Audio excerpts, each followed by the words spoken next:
Bienvenidos a una nueva lección dentro de este curso de liderazgo, el libro número 1, Doctrinas Fundamentales 1 o primer curso, y la lección número 6, la omnipotencia de Dios. Estamos hablando en este curso de los principios sobre Dios. Ahora estamos hablando de la naturaleza y los atributos de Dios. Anteriormente hablamos de la omnipresencia en la lección número 5, y ahora en la lección número 6 estamos hablando acerca de la omnipotencia de Dios. La omnipotencia de Dios es una de las doctrinas bíblicas. Ya enseñamos en la lección anterior que omni significa todo y potencia poder.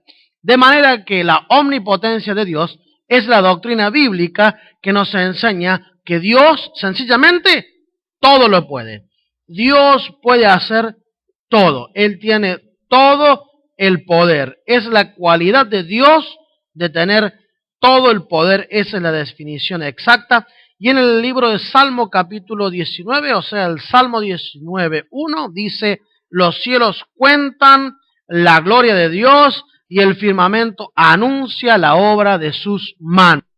Todo lo que vemos por revelación general nos hace entender que Dios es un Dios creador, que todo lo que haya sido creado y que hay un Dios y que Él no solamente existe, sino que todo puede hacerlo. Así que Dios es omnipotente, Él puede hacer todo. Existe dentro de esta doctrina lo que se conoce como la impotencia del omnipotente. Eso en realidad es un juego de palabras, un falso dilema crea la impotencia del omnipotente. Porque cuando decimos la impotencia del omnipotente estamos diciendo de que hay cosas que tal vez Dios no puede hacer. Entonces, si Dios hay cosas que no puede hacer, entonces Él no todo lo puede. Y crea un dilema, crea un conflicto, pero en realidad estamos hablando de algo absurdo y sin sentido. Por ejemplo, hay gente que ha hecho estos comentarios, a veces en algunos lugares de estudio, ¿no? Por ejemplo, Dios no puede ser injusto, Dios no puede pecar, Dios no puede mentir. Entonces, si Dios no puede mentir y no puede pecar y no puede ser despiadado, entonces Dios no todo lo puede. Y algunos plantean que eso es un limitante para Dios, eso es un limitante a un Dios ilimitado. Y es un dilema falso.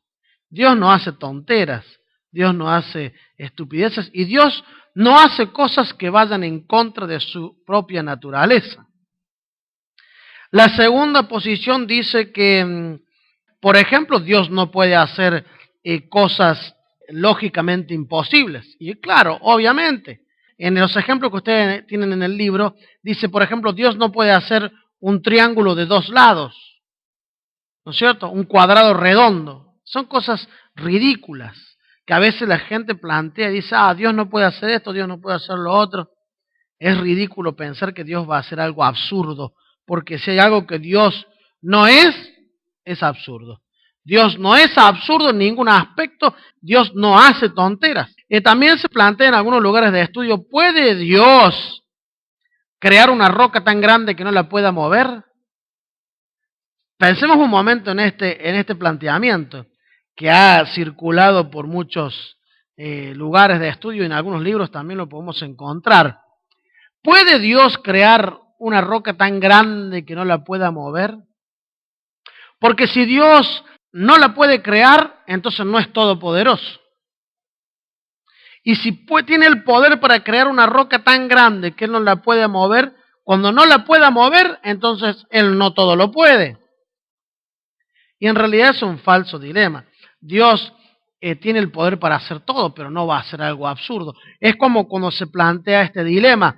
¿Qué pasa cuando un objeto inamovible, un objeto que no se puede mover, se encuentra contra una fuerza irresistible?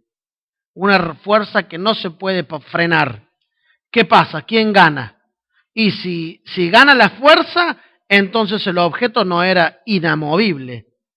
Y si el objeto no se mueve, entonces la fuerza no era irresistible. Crea un falso dilema. Es ridículo pensar en eso. Dios no va a hacer cosas que vayan en contra de su naturaleza. Dios no puede mentir porque Él es la verdad.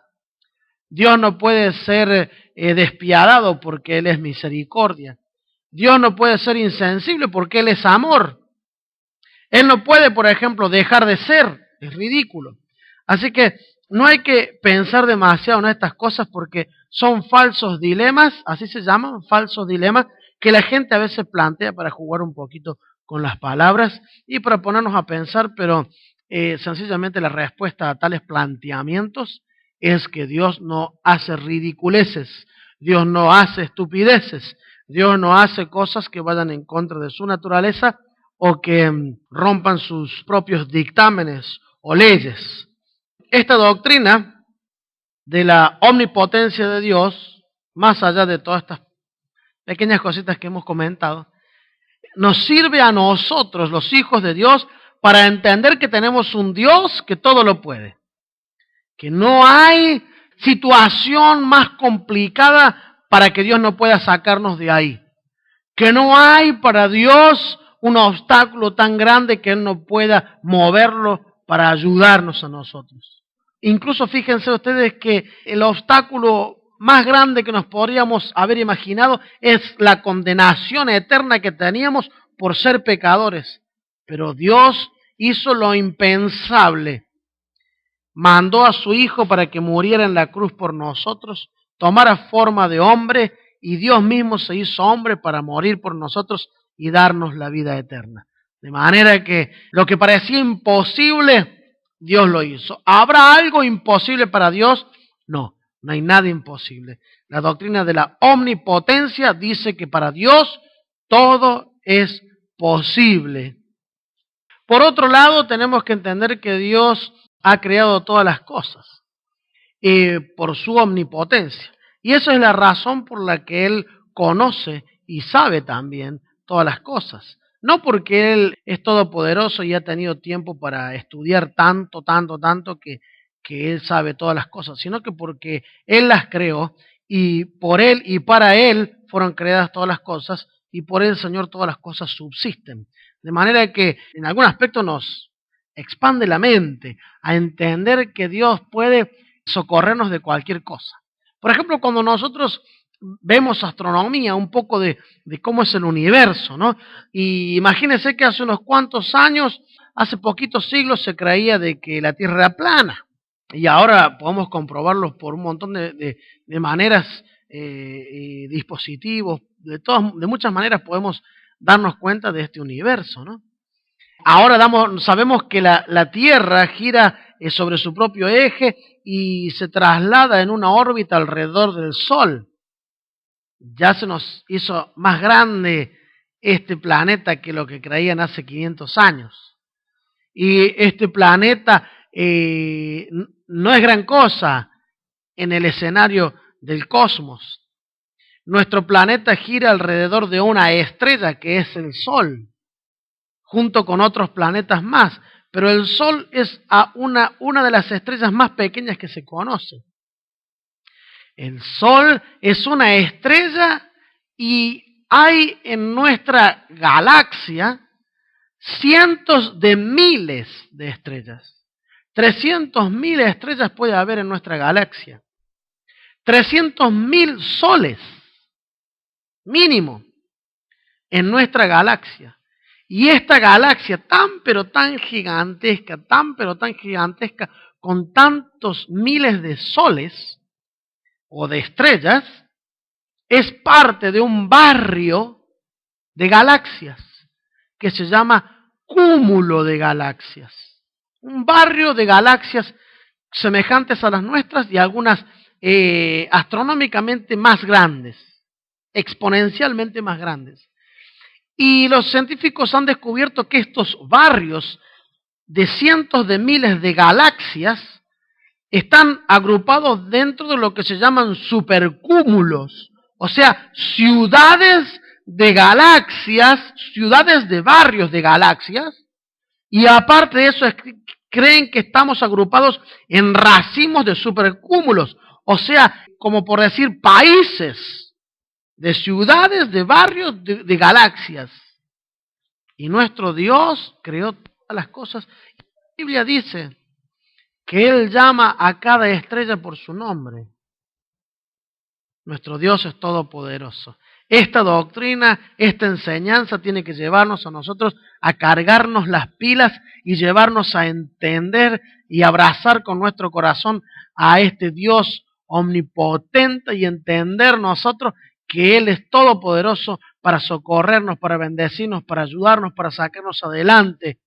Dice el Señor, si Dios no mezquinó a su Hijo para que muriera en la cruz por nosotros, ¿cómo no nos va a dar también todas las cosas? Si Dios hizo esto tan grande, tan impensable, tan sublime como enviar a Jesucristo, ¿cómo no nos va a dar también con su todo poder todas las cosas? Confíe y crea en Dios, porque su omnipotencia está también para bendecirnos a nosotros. Es parte de nuestra herencia por ser hijos suyos. Para terminar en esta doctrina de Dios Todopoderoso, quiero hacerle referencia a algo que le va a interesar mucho. Y dentro de paréntesis tengo que decir que esta lección, como todas las otras, no son una lectura textual del manual, libro o del texto que usted tiene, ya sea que estudie con un libro o que esté estudiando por internet o de alguna otra manera. Esto es un complemento al libro y un complemento a los demás materiales que usted tiene a la mano dentro de los cursos que se están brindando. Cerrado este paréntesis, tengo que decir, Dios es omnipotente y es un atributo exclusivo de Dios. No hay otro ser que todo lo pueda. No existe otro ser que pueda todo, solamente Dios. Cuando hablamos de Dios sabemos que estamos hablando del Padre, del Hijo y del Espíritu Santo. Solo Dios tiene este atributo. El único que puede ser todopoderoso, omnipotente, como se le llama en la palabra, se le llama el Dios omnipotente, es solo Dios, no hay otro más. ¿Por qué hacemos esta aclaración?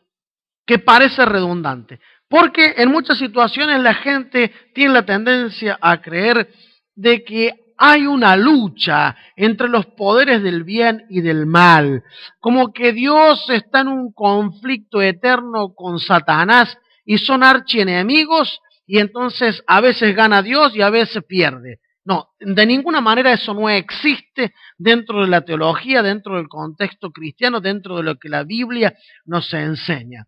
Es más, no se nos muestra al diablo y a los demonios sujetándose a Dios más que los seres humanos. Más que los seres humanos. En muchos casos vamos a ver a Satanás y a los demonios obedeciendo más que muchos seres humanos. Quiero decir que en algunos casos cuando el ser humano se extravía tanto puede llegar a ser peor que un demonio. Y no estar endemoniado. Así que tengamos cuidado con esto. Dios no tiene problemas con el diablo. El que tiene problemas con el diablo son los hombres, aquellos que no tienen a Cristo en el corazón. Es enemigo de nuestras almas, quiere destruirnos, pero no puede hacer nada que Dios no le permita. Por eso lea el libro de Job completo y va a descubrir esto. Está a la vista en los primeros 2 o 3 capítulos. Así que Dios no le va a permitir a Satanás que toque nuestras vidas. Nosotros no estamos a merced del diablo para que él nos haga lo que quiera o los demonios hagan con nosotros lo que quieran. No van a hacer más allá de lo que nosotros le permitamos o Dios deje. Por eso la Biblia dice, el Señor nos aconseja, no le den lugar al diablo. Porque el diablo a veces toma posiciones y lugares que los seres humanos le dan. No porque Dios quiera que tenga ese lugar el diablo, sino porque la gente le da lugar. Cuando le damos lugar que entre en nuestras casas, por pecados, por traiciones, por adulterio, por fornicaciones, el diablo se mete. Pero no es la voluntad de Dios que se meta, le dan lugar. Por eso el Señor nos aconseja, no le den lugar al diablo, se le puede dar lugar. Y es horrible cuando el diablo toma una posición porque se le ha dado un derecho. Pero vuelvo al caso, no le demos lugar al diablo y entendamos que Dios no tiene una eterna lucha con Satanás. Satanás es un ser creado. Y como se dijo anteriormente, Dios no puede crear a algo o a alguien, no puede crear a Satanás para tener un eterno problema con él y que lo destrone. Y ahora no se sabe quién gana. No, de ninguna manera. Dios es omnipotente y Dios puede desaparecer a Satanás si quiere. Por su designio y su voluntad aún existe lo que sea. Pero ni Satanás ni los demonios son los archienemigos de Dios, para nada. Son enemigos de nuestras almas, pero no están buscando destruir a Dios. No. El diablo vino y Satanás vino para robar, hurtar, mejor dicho, matar y destruir. ¿A quién? A los seres humanos. Quiere robar la paz, destruir la armonía, destruir las familias, los hijos, etcétera. Pero si leemos el libro de Job, vamos a ver que Satanás, aún dentro de su maldad y de su exilio irreconciliable, él se sujeta a lo que Dios dice. En algunos casos, más que muchos seres humanos. Así que no piense usted que el diablo es omnipotente, para nada. El diablo no es omnipotente. El diablo no tiene más poder que el que le damos lugar para que tenga. No va a tener poder sobre tu vida a no ser que le des lugar o le des poder o le des el poder de hacer algo en tu vida. Y que el Señor lo reprenda y en el nombre de Jesús nosotros podamos estar debajo de las alas del Señor, debajo de su cobertura, para que en ningún momento el diablo ni sus demonios puedan influenciarnos o lastimarnos o agobiarnos o atormentarnos. En el nombre de Jesús está puesto debajo de nuestros pies y Él no puede tocarnos porque somos ungidos de Dios, somos los hijos de Dios y Dios no va a dejar que sus hijos anden por ahí sufriendo y que venga cualquiera y los abofetee como quiera. No, para nada. Estamos nosotros cubiertos por las alas del Señor, debajo de sus alas. Dice el Señor, yo te quise cubrir como la gallina cubre a sus polluelos. Imagínense que el Dios omnipotente nos protege y que ahí abajo se va a meter el diablo a hacernos desastre. No, de ninguna manera. No tenemos que estar con temor, con miedo de que el diablo nos va a comer. No, para nada. Él no es omnipotente. Nuestro Dios, nuestro Padre, nuestro Papá es omnipotente y no existe otro ser que tenga esa cualidad. Así que caminemos con alegría, con gozo, con fe y con seguridad de nuestra salvación y con tranquilidad, porque en las manos de Dios estamos seguros. Solamente nunca se salga de debajo de las alas de Dios. Nunca se aparte de la congregación, nunca se aparte ni se enganche en habladurías y en cosas que puedan arrancarlo del lugar donde Dios te ha plantado, donde estás sirviendo a Dios.